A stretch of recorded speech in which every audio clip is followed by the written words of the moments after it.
Bem-vindos ao nosso 27º dia. Graças a Jesus pelo seu riquíssimo amor e bondade. Chegamos mais esse dia pela bondade e pela misericórdia dele. Ontem falamos um pouco sobre misericórdia e hoje nós vamos ao 27º dia. Iremos falar sobre entendendo o juízo de Deus sobre as nossas vidas. 27º dia.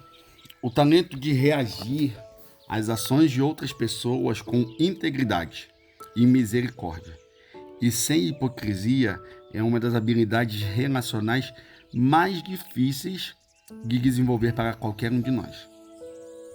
Algumas pessoas pendem excessivamente para o lado de justificar os pecados. Outras para o do julgamento orgulhoso. Poucos de nós conseguem acertar o equilíbrio.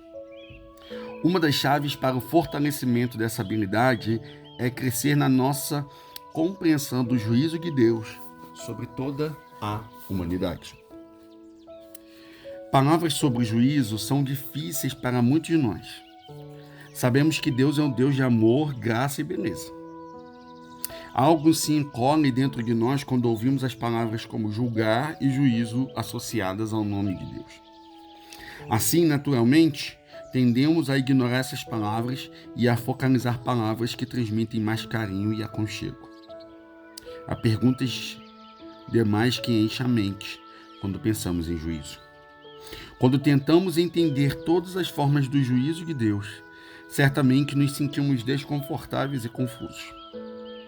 Isso é assim porque Ele é o juiz e você não é. Não quero que isso soe leviano ou simplista, porque não é. A resposta para a descoberta do significado do juízo de Deus não está na compreensão filosófica, mas na confiança pessoal. Deus, que ama este mundo e todos os que estão nele mais do que eu jamais poderia amá-los, é o juiz supremo. Posso confiar nele. Deus vê todas as injustiças já cometidas e sabe os motivos de todos os corações. Ele é o juiz supremo. Eu e você podemos confiar nele. A verdade sobre o juízo de Deus poderia encher livros. Nosso foco aqui está em como a compreensão do juízo de Deus nos ajuda a ter uma atitude menos julgadora. É muito fácil pensar que as pessoas que reconhecem a Deus como juiz desenvolvem uma atitude mais julgadora. Mas contrário é verdade. Compreender os juízos de Deus liberta-nos da atitude julgadora, porque sabemos que Deus é o juiz. A libertação dessa atitude vem quando nos lembramos da verdade que Deus julgará de forma justa, de que agora ainda não é o tempo para o juízo final e de que podemos enfrentar aquele dia com segurança, porque conhecemos a Deus e confiamos nele. E sabemos que ele é rico em misericórdia e perdão. Quanto mais eu confiar em Deus como o único juiz justo, menor será a minha atitude de juízo. Para ter relacionamentos saudáveis, você precisa tomar uma decisão. Deixe o juízo definitivo nas mãos de Deus. Pratique o que Paulo aconselha. Amados, nunca procurem vingar-se, mas deixem com Deus a ira, pois está escrito: minha é a vingança, eu retribuirei, diz o Senhor. Deixe Deus exercer o juízo. Confie na verdade que ele julgará de forma justa. Nem sempre é fácil confiar nessa verdade, especialmente quando você foi machucado. Como crente novo, fiquei profundamente impactado pela história de Corrine ten Boom. Ela e sua família sofreram nos campos de concentração nazista durante a Segunda Guerra Mundial. Porque a família, eles tinham escolhido famílias de judeus, eles tinham escondido famílias de judeus em sua casa. A história cativante de suas experiências de fé naquele tempo de concentração é contada num livro e no filme O Refúgio Secreto. Anos depois de sua libertação daquele campo, no entanto, foi que a sua fé na justiça, no juízo e no perdão de Deus foi mais duramente testada. E então agora o autor nos traz um relato então da vida de Corrie ten Boom, que vai falar um pouco sobre essa questão da justiça, do juízo e do perdão. Vamos ao trecho. Foi numa igreja em Munique que o encontrei. Um homem meio calvo e grande, num sobretudo cinza, com um chapéu de feltro marrom entre as mãos. As pessoas estavam começando a sair da sala no porão em que eu acabara de falar. O ano era 1947 e eu tinha vindo da Holanda para a derrotada Alemanha com a mensagem de Deus, com a mensagem de que Deus perdoa. Então eu vi esse homem tentando avançar em sentido contrário das outras pessoas. No momento, divisei o sobretudo e o chapéu marrom. E no momento seguinte, eu vi um uniforme azul, um cap com viseira, a caveira e os ossos cruzados. Tudo voltou num instante. O enorme salão, no campo de concentração, com suas irritantes luminárias sobre a cabeça. O patético monte de roupas e sapatos no meio do piso. E a vergonha de passar nua diante desse homem. O homem que estava tentando passar entre as pessoas foi um guarda e um dos mais cruéis. Agora, esse homem, estava diante de mim, com a mão estendida, e disse assim: bela mensagem. É tão bom saber, como a senhora disse, que todos os nossos pecados estão no fundo do mar. Vou parar aqui só para que você contextualizar, para que você imagine a cena. Essa mulher, ela tinha sido presa num campo de concentração e a família, ela tinha escondido em sua casa famílias de judeus. Isso era crime para os alemães nazistas. E ela resolve pregar a palavra de Deus, e no dia que ela está terminando uma mensagem, o pior guarda, que na época que ela estava presa no campo de concentração, vem falar com ela. Você idealiza a cena, meu querido. Continuamos ao relato do livro dela. E eu, diz esta mulher, que tinha falado de forma tão eloquente sobre o perdão, eu preferi procurar alguma coisa com a mão na minha bolsa a aceitar aquele aceno de mão deste guarda. Ele certamente não se lembrara de mim, como se lembraria de uma prisioneira entre milhares de mulheres. Entretanto, eu me lembrava dele e do chicote de couro pendurado no seu cinto. Eu estava face a face com um dos meus captores, e o meu sangue parecia gelar. E ele me disse: a senhora mencionou Ravensbrück na sua fala, e ele estava dizendo: eu fui guarda lá. Não, ele não se lembrava de mim. Depois disso, porém, eu aceitei a Cristo, esse homem disse. Sei que Deus perdoa as coisas cruéis que fiz lá. mas eu gostaria de ouvi-lo de seus lábios também. Novamente, ele estendeu a mão e disse a ela: a senhora me perdoa? Uau! Irmãos, eu confesso que eu me arrepio só de imaginar assim. Eu fiquei ali parada. Eu, cujos pecados têm de ser perdoados sempre de novo, não conseguia perdoar. Minha irmã, Bexei, tinha morrido naquele lugar. Poderia ele apagar a lenda e a terrível morte dela simplesmente com esse pedido? Provavelmente ele não tinha ficado ali muitos segundos com a mão estendida, mas para mim pareceu uma eternidade enquanto eu lutava com a coisa mais difícil de toda a minha vida.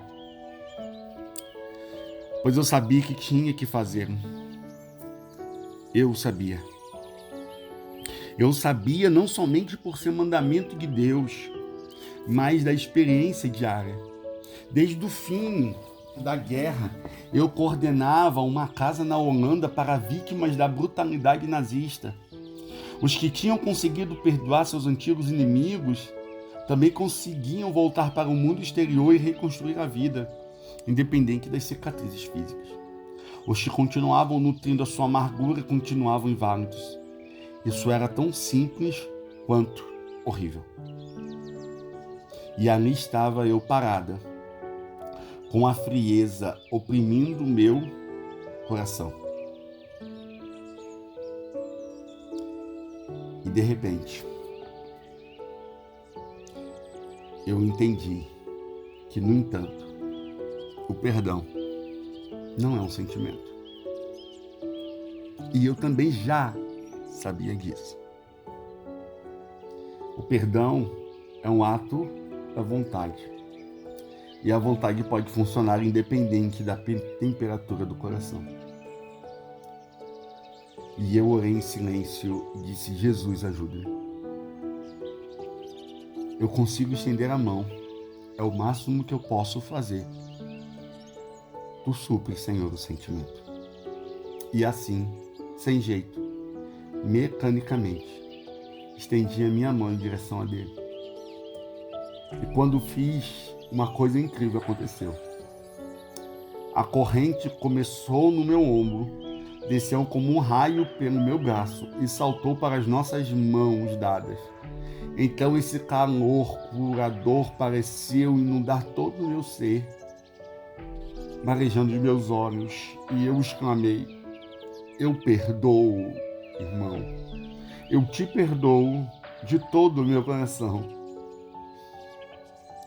Por um longo momento, segurando a mão um do outro, o ex-guarda e a ex-prisioneira, eu nunca havia experimentado tanta profundidade do amor de Deus como naquele momento.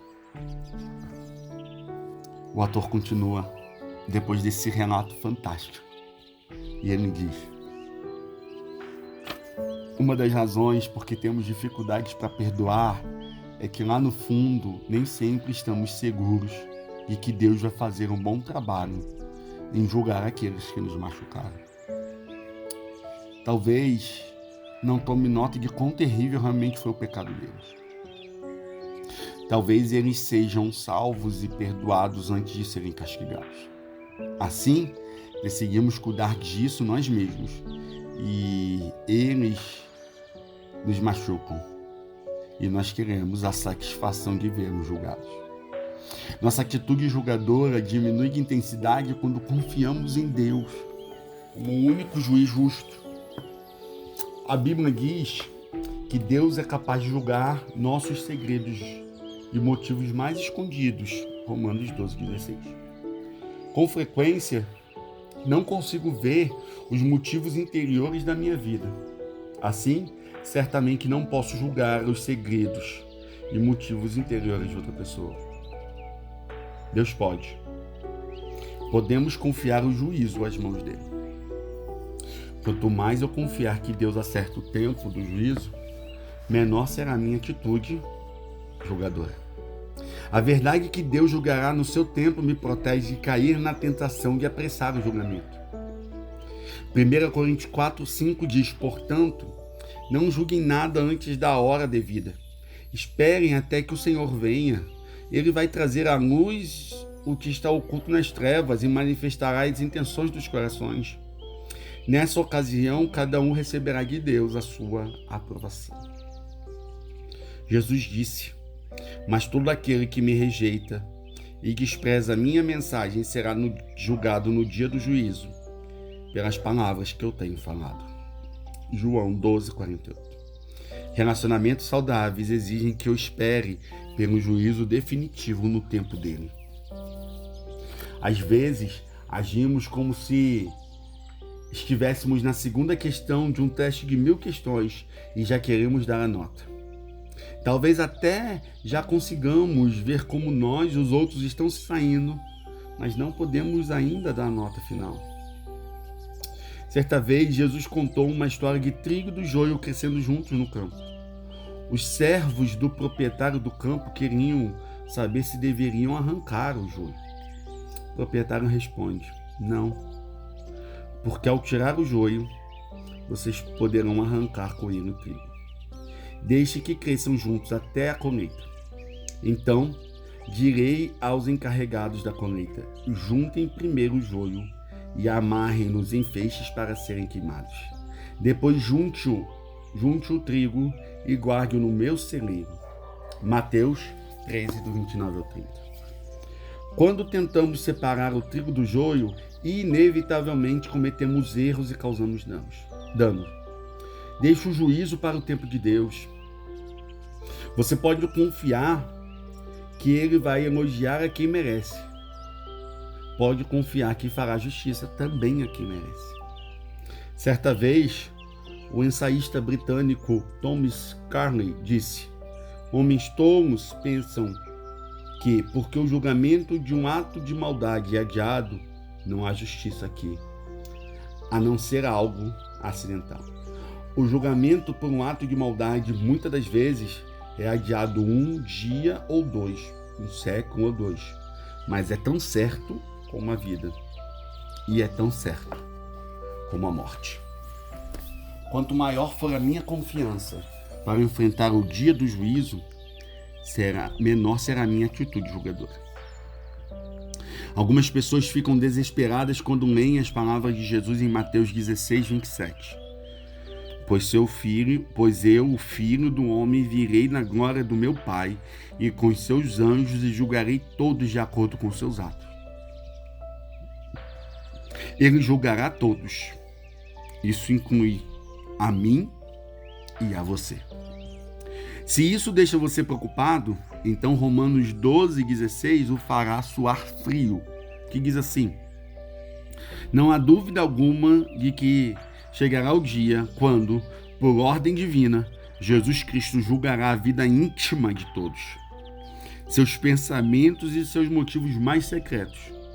Tudo isto é parte do grande plano de Deus que eu anuncio. Ele julgará meus motivos e os seus motivos mais secretos. Isso não parece um grande plano para a maioria de nós. Acrescente isso à palavra de 1 João 4,17, que diz, e à medida que vivemos em Cristo, o nosso amor se torna mais perfeito e completo. E assim, nós não nos envergonharemos nem ficaremos perturbados no dia do juízo, mas poderemos apresentar-nos diante dele com confiança e alegria, porque ele nos ama e nós também o amamos. Apresentar-nos a ele com confiança. Não sentir vergonha nem constrangimento. Como isso vai acontecer? A ideia de apresentar-se a Deus com confiança no dia do juízo é estranha para a maioria de nós. Um quadro popular do juízo me coloca numa longa fila que se emperteia em direção a uma enorme mesa na entrada do céu. São Pedro está sentado numa grande cadeira diante de uma mesa gigante, com um livro imponente diante dele que me dirá se estou dentro ou se eu estou fora. Enquanto espero na fila, penso comigo mesmo. Acho que confiei em Cristo. Fiz o melhor que eu pude para confiar nele. A cada passo, porém, que me aproximo, minha ansiedade duplica. Eu realmente confiei nele como deveria ter feito? Finalmente chego à mesa. Eu consegui entrar? Pedro folheia lentamente as páginas do livro, virando cada página com precisão até que vê meu nome. Oba, estou dentro. Essa é uma imagem totalmente equivocada. O Evangelho de João diz que, se conhecemos a Jesus, já passamos do julgamento. Eu lhes asseguro, quem ouve a minha palavra e crê naquele que me enviou tem a vida eterna e não será condenado, mas já passou da morte para a vida. Já está resolvido, querido. Você não está nem sequer esperando ansiosamente naquela longa fila. Se ouviu a Jesus e confiou nele, a questão já está resolvida. Não precisa mais se preocupar com o julgamento do céu e do inferno, porque você conhece a Jesus. Sabe que um dia vai enfrentá-lo com confiança e alegria, porque ele o ama e você o ama. Você, eu e qualquer pessoa que aceitou o presente da misericórdia e do perdão de Deus pode viver com essa confiança. De acordo com uma pesquisa de 2003, 8 entre 10 cidadãos norte-americanos acreditam que serão chamados diante de Deus para responder por seus pecados.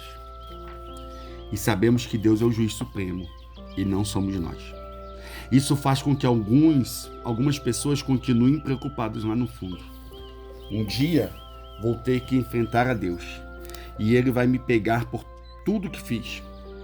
Se você se sente assim em relação a Deus, provavelmente não tem um grande desejo de estar perto dele. Tendemos a evitar pessoas que pensamos estar atrás de nós para nos pegar. Deus não está atrás de você para pegá-lo. Ele dispôs seu coração para te amar e convidou você para um relacionamento de confiança com ele, o qual durará por toda a eternidade. A realidade do juízo de Deus deveria afetar todos os momentos da minha vida. Pedro escreve: lembre-se de que seu Pai Celestial, a quem vocês oram, não tem preferidos quando julga. Ele julgará vocês com perfeita justiça por tudo quanto fizeram. Portanto, procedam com um respeitoso temor a ele, desde agora até a chegada ao céu. Primeira carta de Pedro 1,17. A realidade de que um dia serei julgado por Deus deveria me fazer agir com um respeitoso temor a ele. O que significa respeitoso temor? Significa que não terei medo daquele dia, mas em vez disso, respeitarei a pessoa e o poder de Deus enquanto vivo e me preparo para aquele grande dia. E assim terminamos nosso 27º dia, com um ponto para que reflita. Quanto mais eu confiar em Deus como um juiz, menor será a minha atitude julgadora com as pessoas. Um versículo para que você memorizar. Portanto, não julguem nada antes da hora devida. Espere até que o Senhor venha. Ele trará à luz o que está oculto nas trevas e manifestará as intenções do coração. Nessa ocasião, cada um receberá de Deus a sua aprovação. 1 Coríntios 4:5. Uma pergunta a considerar. Eu estou confiando que Deus julgará de forma justa? Lembre, se você está confiando, você abre mão de querer e de julgar as outras pessoas. Amanhã, nós vamos falar sobre enxergando a verdade, sobre você mesmo. Que Deus te abençoe, que a sua vida seja cheia da graça de Deus, meu querido. Que você possa compartilhar esses áudios que você possa falar às pessoas sobre o grande amor e da grande justiça de Deus. Que Deus te abençoe.